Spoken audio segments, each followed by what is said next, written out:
मिश्रा और आप देख रहे हैं न्यूज 18 बिहार झारखंड की खास बुलेटिन खबर तो समझिए। केंद्रीय गृह मंत्री अमित शाह ने शनिवार को पश्चिम चंपारण से पटना तक नीतीश कुमार को अवसरवादी बताया। अमित शाह ने कहा कि नीतीश कुमार के लिए बीजेपी के दरवाजे हमेशा के लिए बंद है और उसके बाद बिहार की सियासत गर्मा गई है।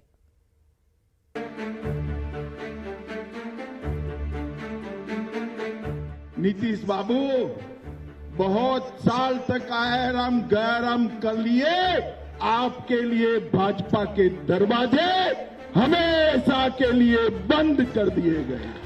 अब महागठबंधन के साथ हो गए, आप जान लीजिए अब जीवन भर आप लोगों के हित में हम काम करेंगे।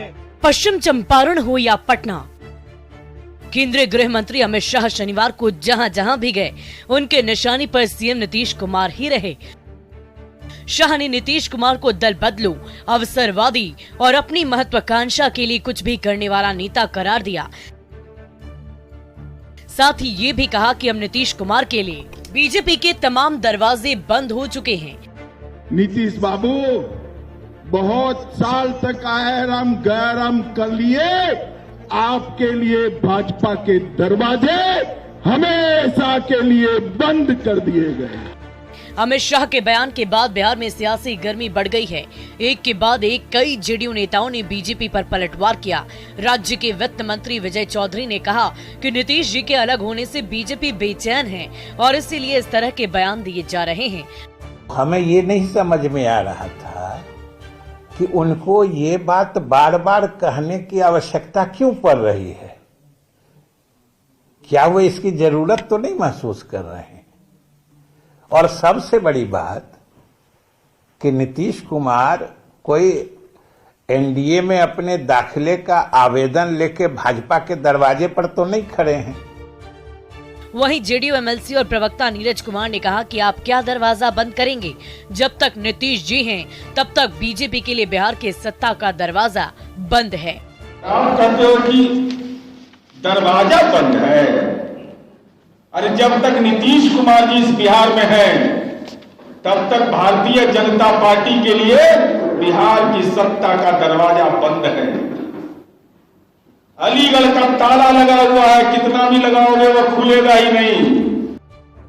अमित शाह का बयान बताता है कि बीजेपी अब अपने दम पर बिहार में 2024 का लोकसभा चुनाव और 2025 का विधानसभा का चुनाव लड़ेगी।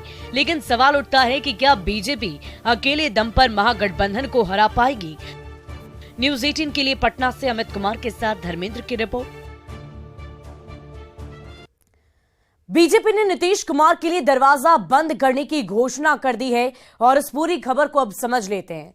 अब बीजेपी की आगे की रणनीति को समझिए। बीजेपी पब्लिक के पास जाएगी और पब्लिक को महागठबंधन की हकीकत से रूबरू कराएंगी। नीतीश की राजनीति को एक्सपोज करेगी। नीतीश को दल बदलू और अवसरवादी बताएगी। जनता को लालू के जंगल राज की याद दिलाएगी और आरजेडी के जातिवादी बयान को एक्सपोज करेगी।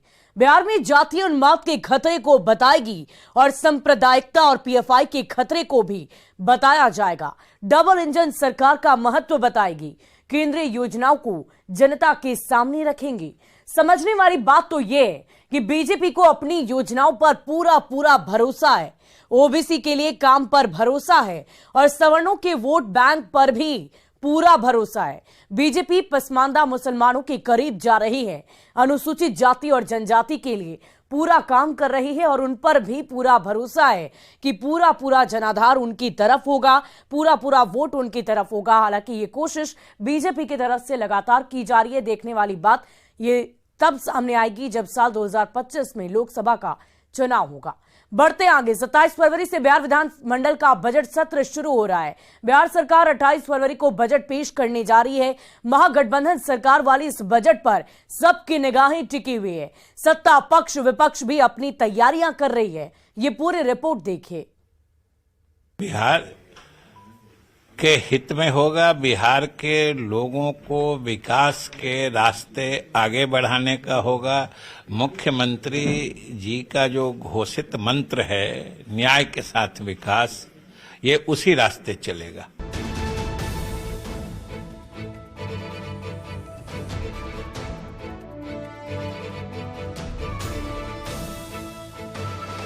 बिहार विधानमंडल का बजट सत्र 27 फरवरी से शुरू होने जा रहा है। इस बार के बजट से लोगों को बड़ी उम्मीदें भी है। बजट सत्र 2023-24 की तैयारी जोरों पर है।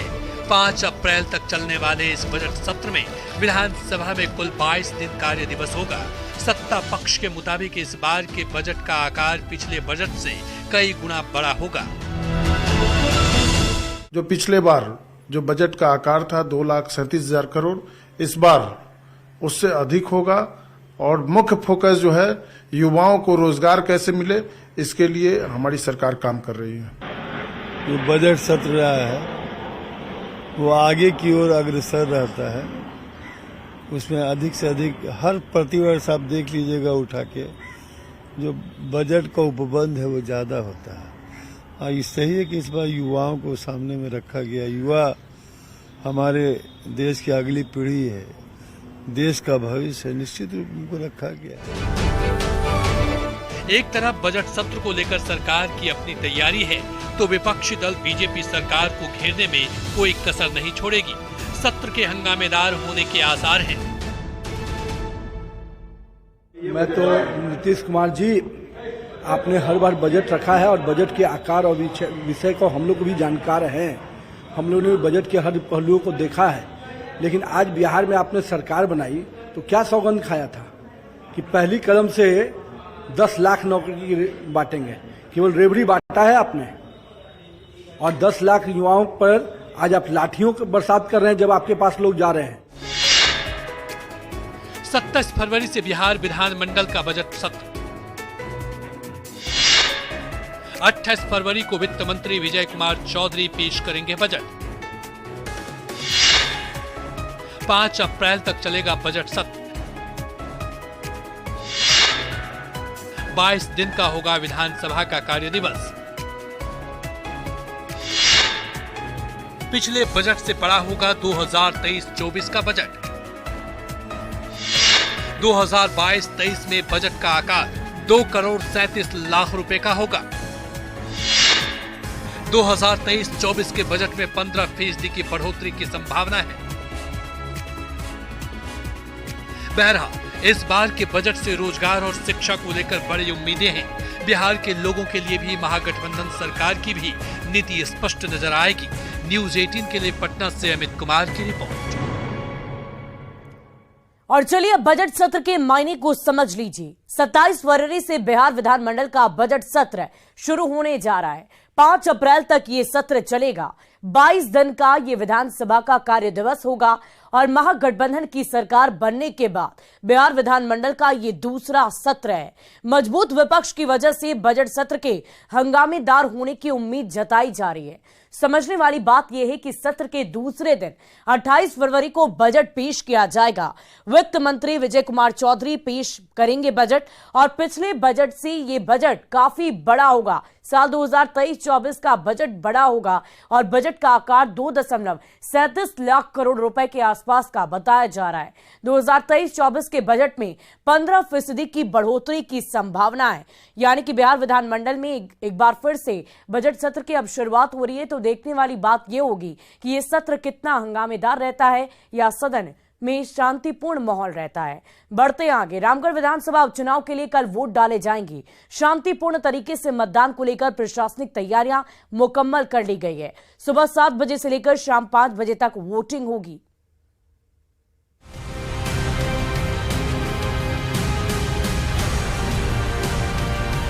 रामगढ़ विधानसभा उपचुनाव को लेकर उम्मीदवारों ने अपनी पूरी ताकत झोंक दी है।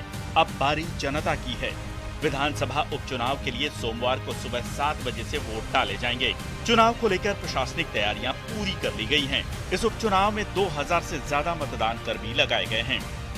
कुल 2025 मतदान कर्मी इसके लिए लगाए गए हैं। 55 सेक्टर मजिस्ट्रेट्स लगाए गए हैं। 25 माइक्रो ऑब्जर्वर्स लगाए गए हैं। सुरक्षा की भी पर्याप्त व्यवस्था करी गई है। चुनाव है वो शांतिपूर्ण और निष्पक्ष तरीके से कराया जाएगा। कितने आदर्श बूथ बनाए गए? लगभग 16 आदर्श बूथ बनाए गए हैं, जिस पर कि जो मतदान करने वाले लोग आएंगे उनके लिए हम लोग बेहतर व्यवस्था उपलब्ध कराएंगे। विधानसभा चुनाव जो रामगढ़ में होने वाला है, तो उससे संबंधित आज यहाँ जो डिस्पैच सेंटर है रामगढ़ कॉलेज में, यहाँ से 405 बूथों के लिए पोलिंग पार्टीज और सुरक्षाकर्मी का डिपार्चर हो चुका है और सारे लोग अपने अपने संबंधित बूथों पे और जो भी क्लस्टर्स बनाए गए हैं वहाँ पे उन लोगों ने रिपोर्ट किया है और हम लोग एक्सपेक्ट कर रहे हैं कि आगामी जो चुनाव होने वाला है वो निष्पक्ष और शांतिपूर्ण तरीके से कराने में सक्षम हो पाएंगे। कितने मतदान कर्मी लगाए गए? सभी बूथों में 4-4 पोलिंग पार्टीज लगाए गए हैं और जो भी पर्याप्त संख्या में बल है वो पुलिस अधीक्षक महोदय के द्वारा प्रतिनियुक्त किया गया है। रामगढ़ विधानसभा उपचुनाव में 18 प्रत्याशी किस्मत आजमा रहे हैं। रामगढ़ उपचुनाव में कांग्रेस और आजसू के साथ साथ बीजेपी की प्रतिष्ठा भी दांव पर लगी हुई है। कांग्रेस प्रत्याशी बजरंग महतो पर पूर्व विधायक पत्नी ममता देवी की विरासत बचाने की जिम्मेवारी है, तो बीजेपी के समर्थन से उत्साहित आजसू प्रत्याशी सुनीता चौधरी रामगढ़ में पति चंद्र प्रकाश चौधरी की खोई हुई राजनीतिक जमीन पर फिर से कब्जा जमाने के लिए एड़ी चोटी का जोर लगा रही हैं। इन दोनों के साथ साथ और 16 उम्मीदवार भी ताल ठोक कर चुनाव मैदान में हैं, जिनकी किस्मत का फैसला 3,34,000 मतदाताओं के हाथ में है। इनमें से 1,72,923 पुरुष और 1,61,244 महिला मतदाता हैं। विधानसभा उपचुनाव में 18 उम्मीदवारों का राजनीतिक भविष्य ईवीएम में बंद होगा। हेमंत सरकार के कार्यकाल में अब तक हुए चारों उपचुनावों में बाजी गठबंधन के हाथ लगी है।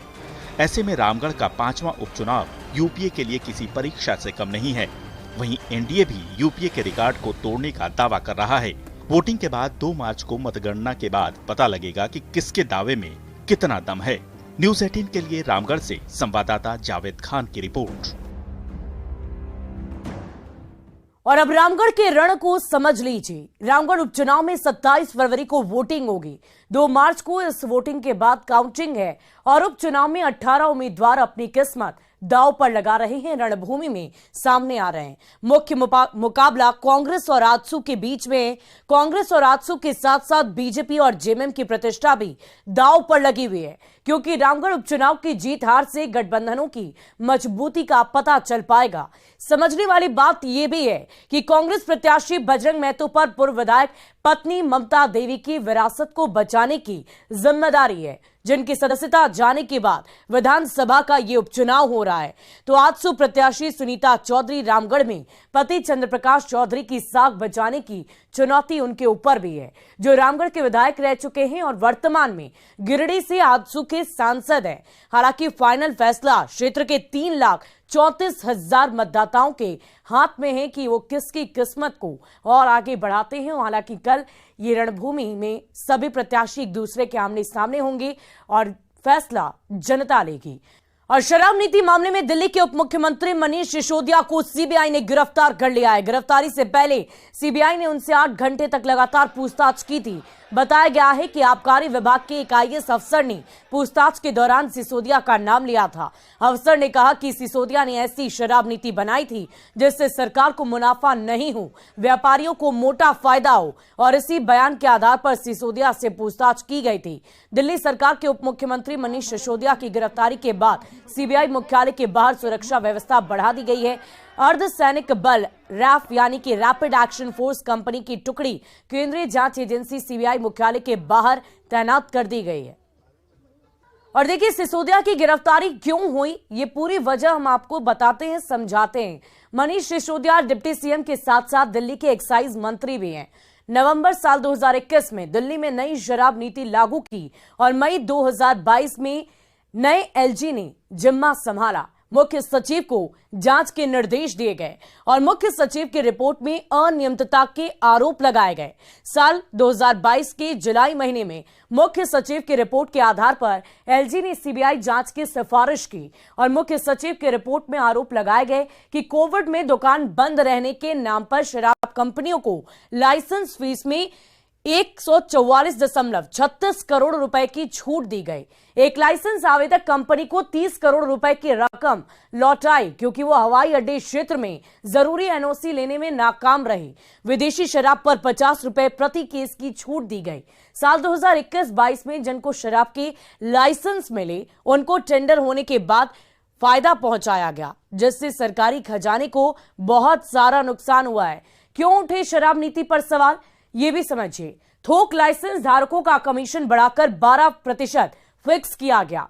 बड़ी कंपनियों की मोनोपोली बढ़ाने के आरोप लगे और शराब सरकारी दुकानें नहीं केवल निजी दुकानें बेचेंगी। शराब दुकानदार भारी रियायत पर शराब बेच रहे थे और पहले से ज्यादा बड़ी दुकानें खुली, चर्चा बढ़ी और जब सीबीआई की जांच में सिसोदिया सहयोग नहीं किया तो उनकी गिरफ्तारी हो गई, क्योंकि आज लगातार उनसे पिछले 8 घंटे से पूछताछ जारी थी और उन्होंने सीबीआई की मदद नहीं की और यही वजह है कि आज उनकी गिरफ्तारी हो गई है। सारण में मॉब लिंचिंग के मुख्य आरोपी को गिरफ्तार कर लिया गया है। विजय यादव को एसआईटी ने गिरफ्तार किया है।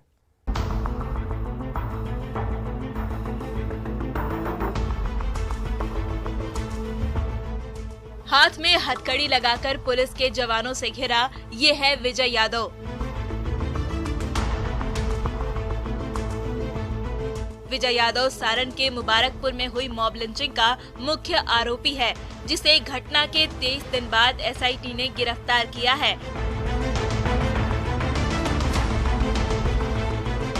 जो अब तक फरार चल रहा था, जिसकी गिरफ्तारी गरखा इलाके से हुई है।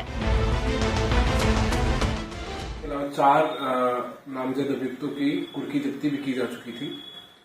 कल एसआईटी के द्वारा इस कांड के मुख्य अभियुक्त विजय यादव पिता स्वर्गीय मथुरा यादव को रिविलगंज थाना क्षेत्र अंतर्गत सिताबदियारा से गिरफ्तार किया गया है। घटना 2 फरवरी को हुई थी, जब मांझी के मुबारकपुर में पोल्ट्री फार्म के अंदर बंधक बनाकर 3 लोगों की पिटाई की गई थी, जिसका वीडियो 3 फरवरी को वायरल हुआ था। बेरहमी से की गई पिटाई से अमितेश और राहुल की मौत हो गई थी, जबकि एक शख्स गंभीर रूप से घायल हुआ था, जिसका इलाज चल रहा है। दोहरे हत्याकांड के बाद पूरा इलाका दहल उठा था। आक्रोशित लोगों ने तोड़फोड़ और आगजनी की। घटना के बाद गांव पुलिस छावनी में तब्दील कर दिया गया था और इंटरनेट सेवा तक बंद कर दी गई थी। मामले में मुखिया पति विजय यादव सहित 5 लोगों को आरोपी बनाया गया था। इस मामले में अन्य आरोपियों को तो पुलिस ने गिरफ्तार कर लिया था, लेकिन मुख्य आरोपी विजय यादव पुलिस की गिरफ्त से बाहर था। अब विजय यादव को एसआईटी ने गिरफ्तार कर लिया है और कड़ाई से पूछताछ कर रही है। न्यूज़ 18 के लिए सारण से संतोष गुप्ता की रिपोर्ट। सिवान में वार्ड पार्षद नईम अशरफ की हत्या के बाद लोगों में गजब का आक्रोश फूट पड़ा। आक्रोशित लोगों ने आगजनी कर हसनपुरा मुख्य मार्ग को जाम कर दिया है।